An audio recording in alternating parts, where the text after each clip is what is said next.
Hello hello. তো আজকে আমরা এই ম্যাথটা সলভ করব। লিখে রেখেছি, এইটুকু নিয়ে কাজ করব। তো এ ভেক্টর কাকে বলে? এ ভেক্টর হচ্ছে a1 i cap plus a2 j cap plus a3 k cap.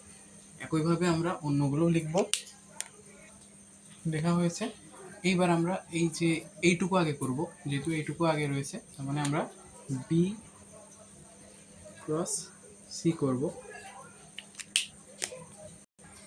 এইভাবে আসবে। তো আমরা এর করে ফেলবো এই নির্ণায়কটা।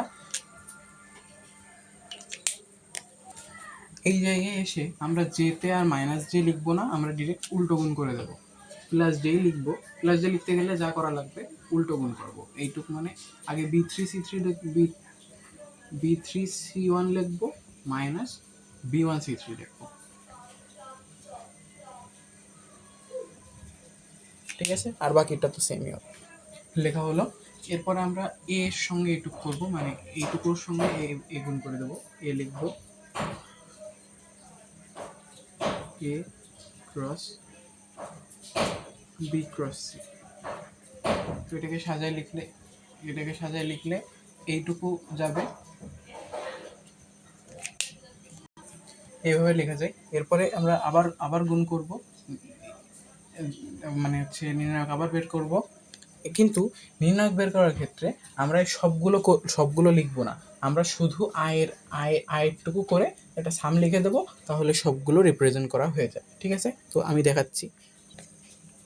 এইভাবে আমরা গুণ করেছি এবং এই সামেশনটা এখানে লিখেছি এবং এখানে লিখেছি। এটা পুরো এই নির্ণায়কটাকে রিপ্রেজেন্ট করছে, ঠিক আছে? এরপরে আমি দেখাচ্ছি কী করা লাগবে। এই সামেশন এভাবেই থাকবে। এখন এই সবগুলোর থেকে আমরা প্রথমটাই বি1 কমন নেব, ঠিক আছে? বি1 কমন নেব। এই দেখো এখানে B one a1 c2, sorry a2 c2, এবং এই জায়গায় বি1 কমন দেখো, বি1 a3 c3, আর এখানে মাইনাসই হবে, minus minus plus a3 c3। এখানে c1 কমন নেব আমরা, একটা এরকম মেলানোর জন্য আমরা করছি এটা। c1 কমন নেব, এখানে একটা c1 রয়েছে, তার মানে a2 b2 মাইনাস আছে এখানে, আমরা আগে থেকে মাইনাস কমন নিয়েছি, তার মানে প্লাস হবে। a2 b2 প্লাসই হবে, কারণ এই দেখো এখানে আমরা মাইনাস কমন নিয়ে নিচ্ছি, এটা মাইনাসই হতো। c1 a3 b3 এরকমই থাকবে, পাই যাবে। এইবার আমি একটা জিনিস লিখছি, এটা লেখা যায় কিনা তোমরা বলো। এই যে এই লাইনটা আমি লিখেছি, এই লাইনে দেখো আমি এই দুটো দুটো সংখ্যার ছিল, আমি এখানে 3টে সংখ্যা লিখেছি। এখানে মানে একটা সুবিধাবশত এটা এমনই হয়ে গেছে, মানে সি ওয়ান এ ওয়ান এ2 সি2 এ3 সি3 সেমই এখানেও হয়েছে। কিন্তু এইটা লেখা যায় কেন? এই দেখো বি1 সঙ্গে গুণ হবে a1 b1 c1 হবে, আবার এই জায়গায় এটা এর সঙ্গে গুণ হবে a1 b1 c1 হবে, এর সঙ্গে মাইনাস রয়েছে, তাই এটা কেটে যাবে, তো এটা লিখতে কোনো সমস্যা নেই। এইবার এই জিনিসটা স্পেসিফিকভাবে কি রিপ্রেজেন্ট করছে, এই জিনিসটাকে কি বলা যায়?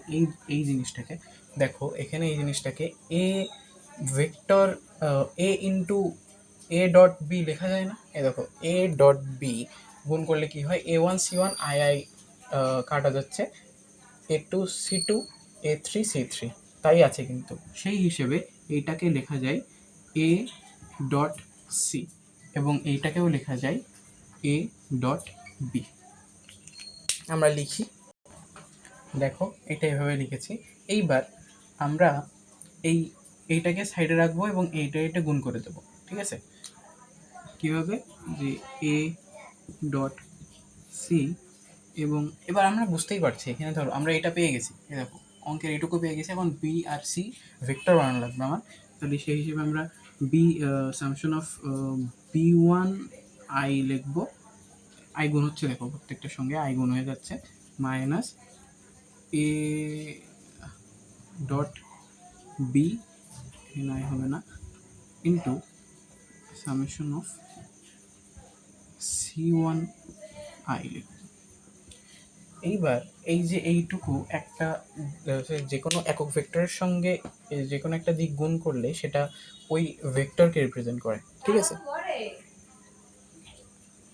তার মানে এবার আমরা লিখতে পারবো বি ভেক্টর লিখবো আমরা যেমন আছে প্রশ্নে, A dot C B vector minus A dot B into C vector. প্রমাণিত হয়ে গেল।